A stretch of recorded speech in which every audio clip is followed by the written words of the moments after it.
Hello बच्चों, let's read this question. So this question says, two person A and B conduct an experiment to measure reaction time of A. B drops a ruler vertically through the gap between A's thumb and forefinger.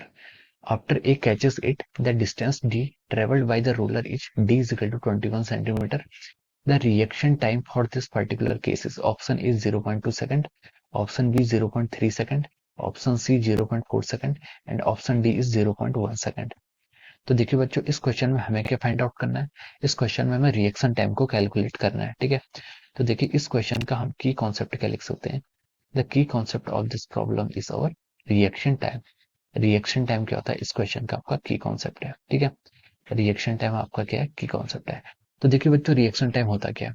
Reaction time का मतलब जैसे कि मान लीजिए जैसे कि आपके पास कोई एक हॉट ऑब्जेक्ट है। क्या है, कोई हॉट ऑब्जेक्ट है। ठीक है, जिसका टेम्परेचर काफी क्या है, हाई है।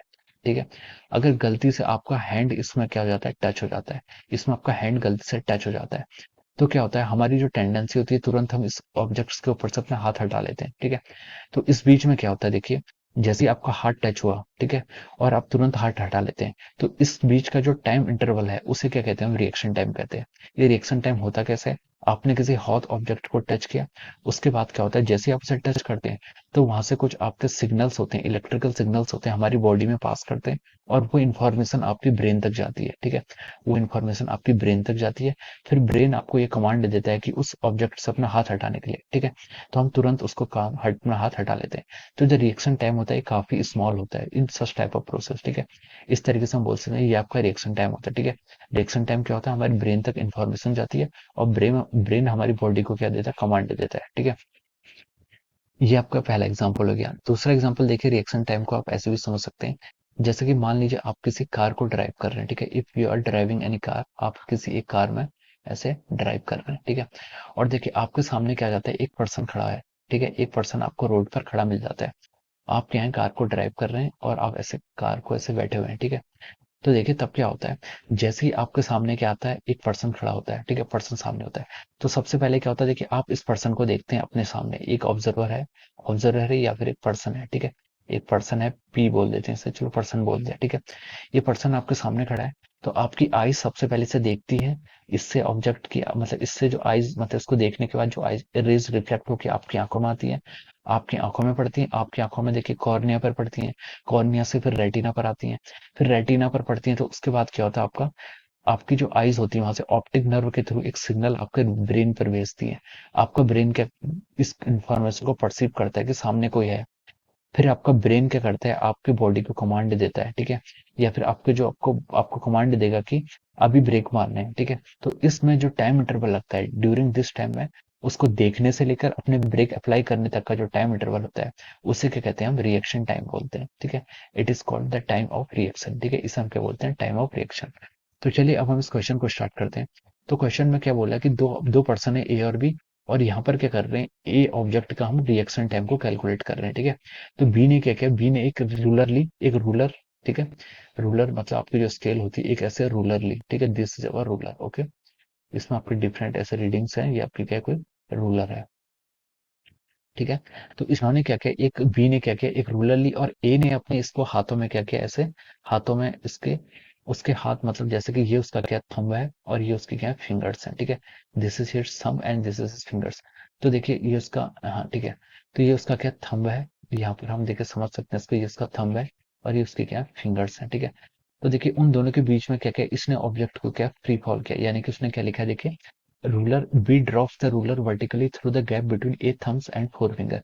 उसके थंब और फोर फिंगर के बीच में बी ने क्या किया, इस ऑब्जेक्ट को क्या थ्रो किया।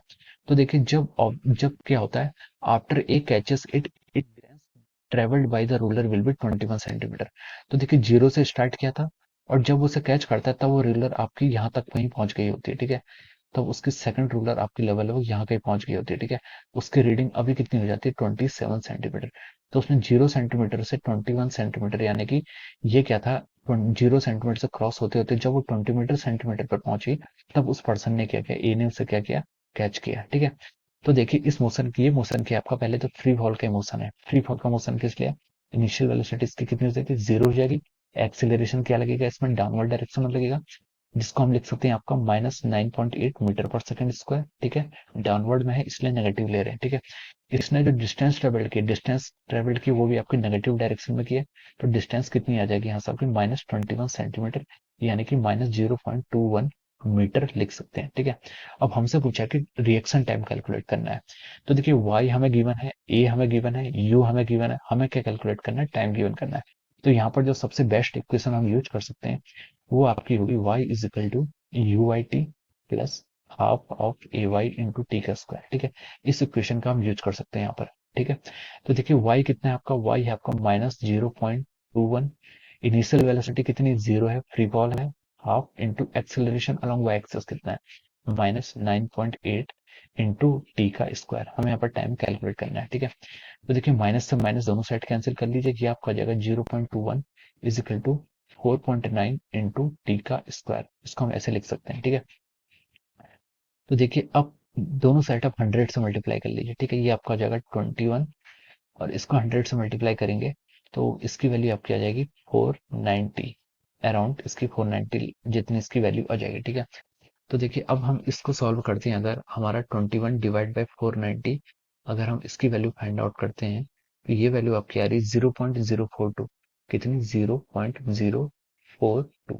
ये क्या आ गया आपका, इसकी वैल्यू आ गई 0.042। ओके, अब देखिए रूट ऑफ 0.042 आप कैलकुलेट करेंगे तो यहाँ से हमारा जो टाइम निकल के आ रहा है ये आ रहा है आपका 0.205 अराउंड। तो आपका इतना क्या आ गया, टाइम आ गया। ये टाइम ऑफ रिएक्शन। ठीक है, ये टाइम क्या आपका, टाइम ऑफ रिएक्शन। तो देखिए 0.20 सेकंड आपका ऑप्शन ए में आपको गिवन है। ठीक है, तो देखिए ऑप्शन ए में आपको यही ऑप्शन 0.2 सेकंड गिवन है। तो ये आपका क्या हो जाएगा, इसका राइट आंसर हो जाएगा। तो हम लिख सकते हैं यहाँ पर क्या, ऑप्शन ए इज करेक्ट। आपका जो ऑप्शन ए है वो क्या है, इसका करेक्ट ऑप्शन है। Okay, so this is the principle behind the time of reaction and we have solved this question. So I hope you all understood this concept. All the best and thank you so much.